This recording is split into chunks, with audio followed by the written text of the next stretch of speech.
Hey there, Larson Heights Elementary, and welcome to Bedtime Stories with Mrs. Schatzko. And we are in our chapter book, The Trouble with Chickens, and we just got back on the scent of the two baby chickens. And this is chapter 9, Vince the Funnel. Vince was 37 pounds of shiny brown mutt. He had a long, skinny build, beady eyes, and a giant white funnel around his neck. Giant white funnel around his neck. Sounds like the cone of shame to me. In fact, it does. He looked like a cross between a dachshund and a lamp. We had met the very first day I'd arrived here at Barb's country house. I had nodded at him that morning almost 2 weeks earlier. It was a gesture of goodwill. He didn't nod back. Fine by me. I didn't need any new friends. I could, however, have used a lamp. Up to now, I had never exchanged a word with Vince the Funnel. He spent his time inside. I spent my time outside. I preferred to keep things that way. But a deal is a deal, even if you make it with a crazy chicken. What little I did know about Vince, I knew from a distance and from the grapevine. I knew that a dog walker came by every day to take him outside, and I'd heard he was a little off his rocker. There is the picture of the house.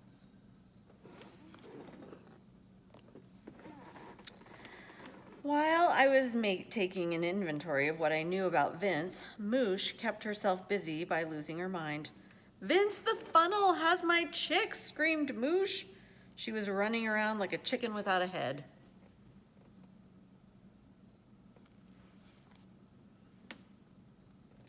Dirt and Sugar were frozen in place, their fuzzy little chicken brains on overdrive. Inside dog, inside words. It was all beginning to make sense. Before I could think any further, my stomach rumbled. There's Dirt and Sugar. I was starving. I should have asked for my cheeseburger up front.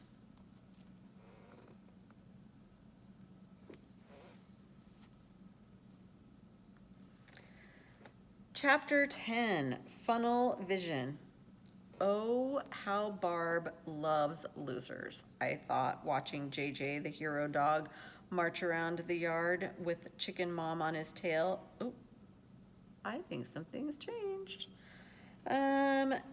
Chicken Mom on his tail and his face to the ground.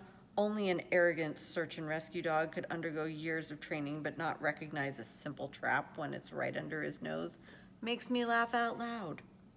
But Hero Dog isn't like Barb's usual rejects. The orphan baby birds, the mangy stray cats. I'll have to figure out his weak spot when I have him up close and personal. Who do you think's talking now? Who is the protagonist for this chapter? "Welcome to my school, Hero Dog," I muttered. "No medals and no parades here, pretty boy. Just my house, my yard, and my rules. Soon you'll meet one brilliant alpha dog who doesn't like company." I chuckled to myself and then leapt off the table in front of the window. On the way down, the funnel caught the edge of the lamp and it crashed to the floor. The lamp shattered. A bulb burst. 2 tiny chickens squawked. I couldn't have planned it better myself. Chapter 11, Why Me? Vince's shadow had disappeared, and the commotion made it clear that it was no longer behooved us to rendezvous. I didn't have to turn around to tell what was going on behind me. Sugar was coming at me as fast as those freaky little chickadee legs would take her. She hadn't just inherited her mother's eyes.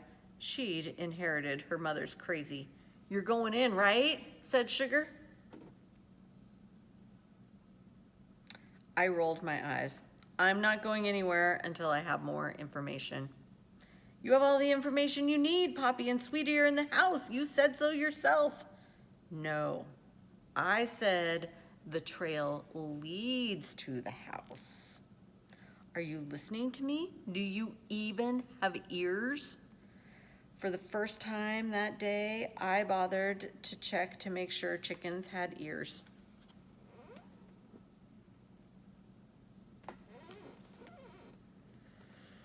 They do. Sugar looked over at the house. The back steps were just a few yards away. To the right was an old bird bath. To the left, a droopy tomato plant. Barb must have saved all the pretty for the front of the house.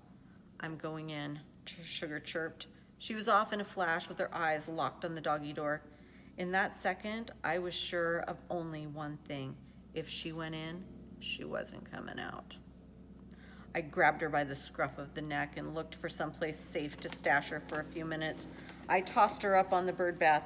Sit down and keep quiet. She kicked a pebble at me.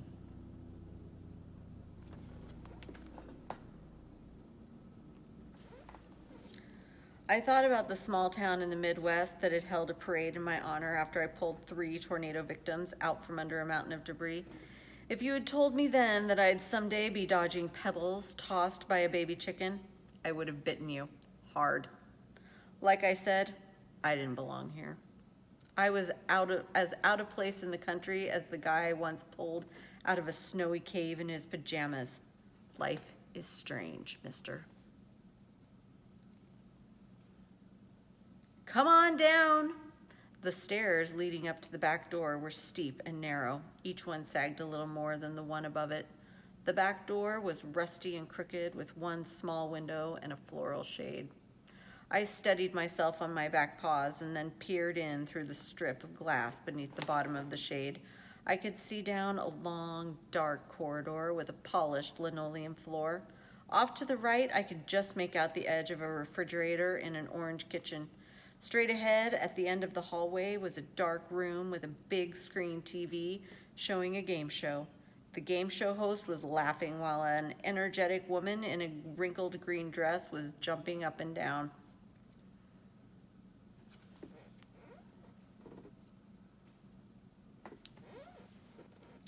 It was dizzying. I had to look away to clear my head. I looked back down the long, dark corridor. I could make out the dim, gleaming arc of a giant plastic cone. Vince was sitting on the couch, but only for a second.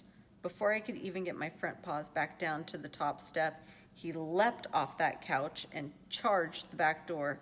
Except at the moment that Vince should have been crashing through the doggy door, he was just crashing. He was trying to get out, but the funnel had other ideas.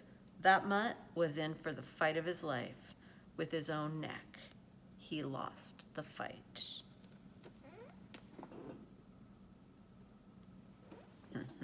Cone of shame will get you every time.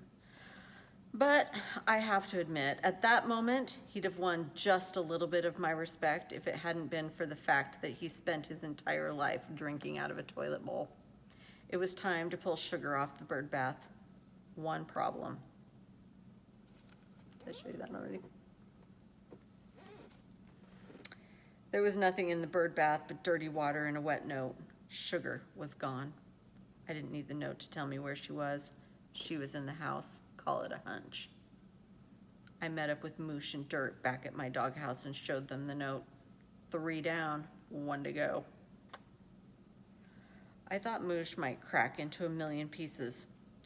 Here are the hard facts.